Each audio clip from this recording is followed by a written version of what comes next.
In How to Prevent an Intermarriage, a guide for parents to prevent broken hearts, Rabbi Talman Pakos says that Jewish parents can use the Holocaust to guilt-trip their kid into only dating Jews. And look at this. At the back, in the appendix, there's even a sample letter that Jewish fathers can write to their kid. Dear son, now that you're dating a non-Jew, there is something you need to understand. The thought of bringing about the end of a proud Jewish line by marrying a non-Jew is more than a religious transgression. It's a betrayal.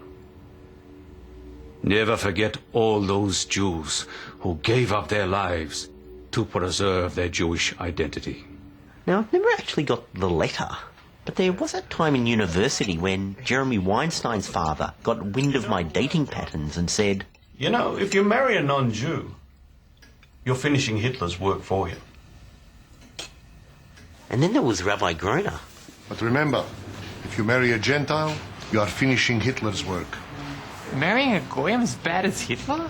Worse than Hitler. Hitler only killed Jewish bodies. By not having Jewish children, you are killing Jewish souls. My God, no wonder I'm so fucked in the head.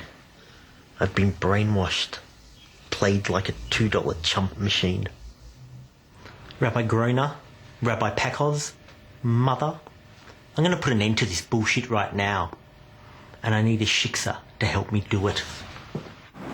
So I've scoured my mobile phone for a blonde-haired, blue-eyed, Aryan non-Jew. And I've come up with Catherine Hicks, an actress I met at this Melbourne Film Festival after-party a few years ago. She gave me her number, but I never rang her. Hey, do you remember a few years ago we met at the Melbourne Film Festival? Yes. And we kind of got to talking. And I took your number. Oh, yes. But I never rang you. That's true. Well, I'd finally like to ask you out on a date of sorts. Sure, go ahead. I'd like you to come to Europe with me.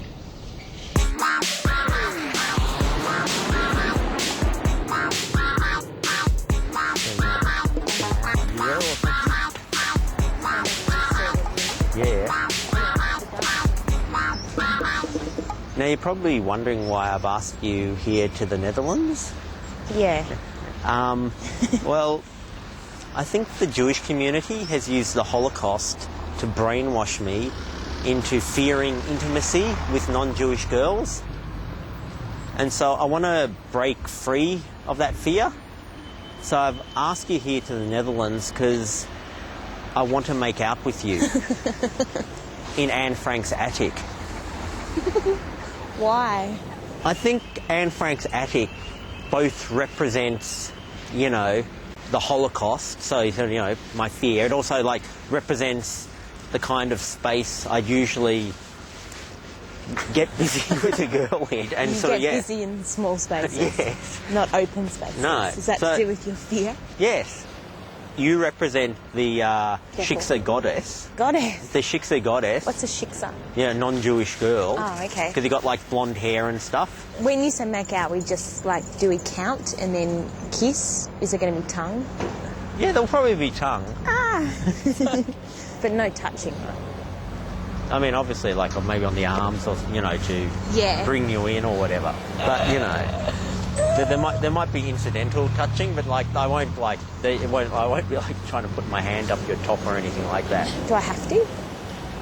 Yes. You obviously don't have to. But, you know, like, we have come all the way to the Netherlands and stuff. No pressure. No. So there'll be, like, 5 minutes of blank space on my docker. Not that I want to make this You don't want to put pressure on those me. creepy things where a guy kind of corners you and you just feel obliged or whatever. Bit too late for that. Yes. It's not really going to be very romantic, is it? No, I can make it romantic. Don't worry about that. Just there? So it's off to Anne Frank's attic, where she wrote her famous journal, The Diary of Anne Frank.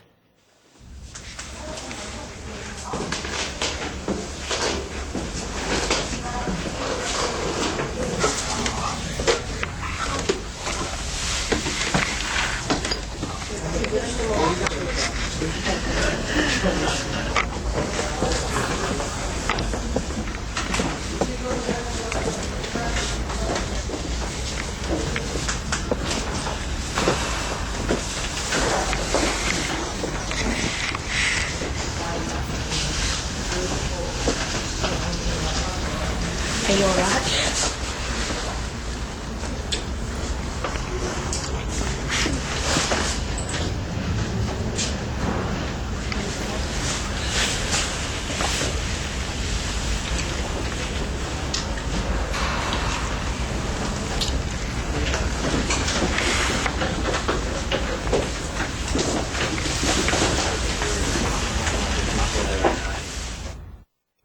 I don't think that was very helpful in my deprogramming efforts. After all, I've had years of brainwashing. Like that high school retreat just before we went to university. You are all about to enter a very exciting new period in your life. Instead of their regular black jackets, all the rabbis were wearing jumpers, as if to say, hey, we know what's going down in the real world. We wear jumpers. Once at university, you may come into contact with cults, such as the Moonies. But there is another temptation. There will be non-Jewish girls. Shiksas.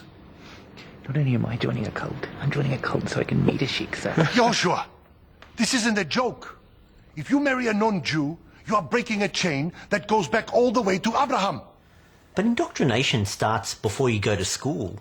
In fact, according to The Joy of Uncircumcising, the first programming a Jewish boy receives is when he's snipped.